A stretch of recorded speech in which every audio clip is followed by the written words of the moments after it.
आमच्याजवळ सगळंच आहे, आमच्याजवळ सगळंच है। इसीलिए हम कहते हैं युवाओं के और कष्टकरियों के नात को नहीं लगना। कल भी हमने कहे थे उद्धव ठाकरे हो जाता है जो विरोध में जाता है, जो विरोध में जाता है वो उद्धव ठाकरे हो जाता है। आम्हाला प्रतिकात्मक प्रताप सरनाईकांना हे सुचवायचं होतं की ज्या आविर्भावामध्ये तुम्ही मंत्रालयाच्या समोर एक स्टंट केला होता, चमकोगिरी केली होती, चमकोगिरी कारण मित्र आहेत, परंतु आता कष्टकऱ्यांच्या बाबतीमध्ये कष्टकऱ्यांच्या शब्दामध्ये त्यांना सुनवावं लागणार आहे। तुम्ही ज्या प्रकारे केलं त्याच्यानंतर मग दहीहंडीचा सण आला, तो आमचा सण आहे, तो सण सुद्धा आमचा तुम्ही कॉर्पोरेट करून टाकला। परत तुम्ही सांगितलं की ती कंडिशनल 30 तारीख, ती 30 तारीख निघून गेली। प्रताप 30 तारीख निघून गेली आणि रॅपिडो बाईकचा प्रताप आणखीन चालू आहे। आणि म्हणून जयश्री पाटील सदावर्ते आणि आमचे कष्टकरी रिक्षावाले आम्ही त्यांना दाखवण्यासाठी आलोत की हे तुमचं फेल्युअर आहे, हे तुमचं फेल्युअर आहे, हे तुमचं फेल्युअर आहे दाखवण्यासाठी आम्ही आलो। एक महत्वाची बाब या सगळ्यात समोर आली ती म्हणजे की हा निर्णय होण्यापूर्वीच आता अनेक रिक्षा आणि टॅक्सी चालकांमध्ये भीतीचं वातावरण, त्यामुळे LTT स्थानक असेल किंवा ज्या गाड्या बिहारला जातात त्या ठिकाणी मोठ्या प्रमाणात मजदुरांची घरी जाण्याची आता कसरत होऊ लागलेली मोठी गर्दी त्या ठिकाणी पाहायला मिळत आहे। असं होत असेल ती बाब आम्ही तपासून पाहूत। एक लक्षात ठेवा प्रताप, तुम्ही ज्या प्रकारे 49 डेपो 99-98 वर्षासाठी काढले त्याच्यावर मी स्वतंत्र बोलणार आहे, परंतु आता मजूर त्या काळच्या राज ठाकरे आणि त्या विचारानं ज्या प्रकारे इथली इंडस्ट्री निघून गेली होती, इथला जर कष्टकरी जर निघून जात असेल तर त्या कष्टकऱ्यांच्या लेकरा बाळांच्या उपासमारीचे सुद्धा मोहरके तुम्ही आहात।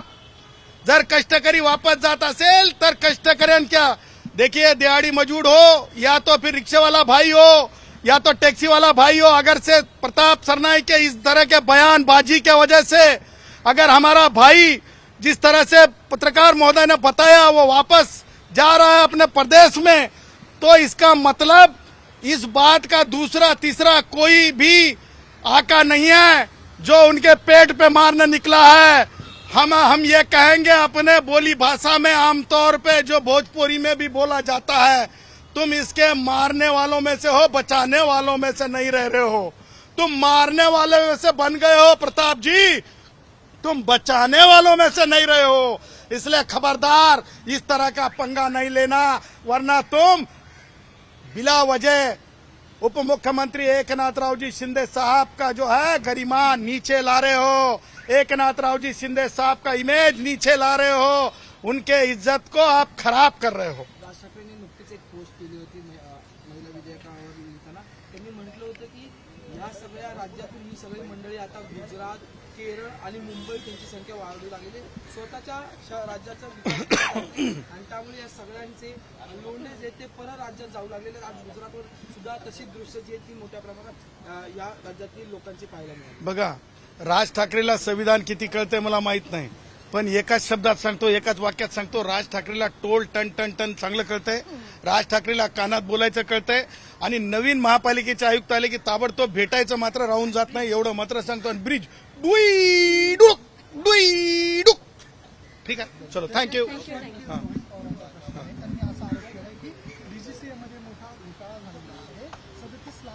वरिष्ठ अधिकारी सीबीआयला अटक केलेली आहे, त्यांनी सीबीआयच्या अधिकाऱ्यांनी त्या वरिष्ठ अधिकाऱ्याला अटक केलेली आहे आणि त्यांनी हाच संबंध अजित पवारांच्या मृत्यूशी जोडला की काही कागदपत्र VRSने पैसे देऊन यांच्याकडून गहाळ करण्यात आलं। मला असं वाटतंय की रोहितचं जे सगळं चाललेलं आहे ते रोहितचं चाललेलं सगळं म्हणजे कन्फ्यूज आहे। रोहित आता पॉलिटिकल फ्युचर काय असा प्रश्न स्वतः समोर लावून, कारण अजितदादांचे दोन्ही मुलं कर्तव्यवीर निघालेत, कर्तव्य लोकांसोबत जाणं, लोकांमध्ये चर्चा करणं आणि पवारताई या महाराष्ट्राच्या पहिल्या उपमुख्यमंत्री, तुम्हाला सांगतो ज्या प्रकारे महाराष्ट्रामध्ये एक महिलांमध्ये एक महिला भी कुछ कम नहीं हे जे त्यांनी दाखवून दिलं, पुन्हा एकदा महाराष्ट्रातल्या सावित्रीआईच्या महाराष्ट्रामध्ये, मा जिजाऊच्या महाराष्ट्रामध्ये, मा रमाईच्या महाराष्ट्रामध्ये, हे रोहितला कुठंतरी अडचणीचं वाटत चाललंय। रोहितला कळतच नाही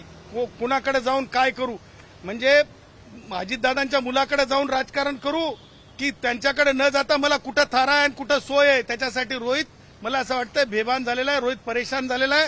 रोहित मला म्हणायचं नाही पण आमच्याकडे की नाही वात्र टिकेत. अरे यार जान दे यार वो परेशान प्राणी आहे, जान दे यार वो परेशान प्राणी.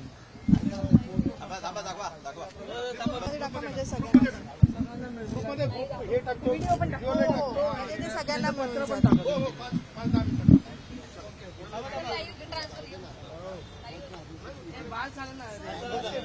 कुछ रिपोर्टर वहां पे थे परेल में, हमारे रिक्शा वाले भाई वहां पे आए, रैपिडो लेने के लिए हम बुक करे. पहले ही तुम्हारी वजह से जो है सब प्रताप हो चुका था, कंपनी तक पता चल चुका था. हर कोई परेल से लेके हाईकोर्ट बोलते बराबर. रैपिडो बोल रहा था भाई मैं नहीं आ सकता, मैं नहीं आ सकता. और उन्होंने बाद में सॉफ्टवेयर वो एरिया में कुछ समय के लिए बंद कर दिया. लेकिन भागने से बात नहीं बनेगी, कष्टकरियों की बात है, पीछा करेंगे. रिक्शे वाले भाई के साथ कुछ गलत होगा तो हिसाब कानून से करेंगे. प्रताप ये बात याद रखना. आणि प्रताप ते काय म्हणतात, वड्याचं तेल वांग्यावर काढल्याच्या नंतर खोटं हसू दिसत नसतंय. लक्षात ठेवा, ते ओळखायला जात असतंय, लपत नसतंय, ते ओळखलं जात असतंय.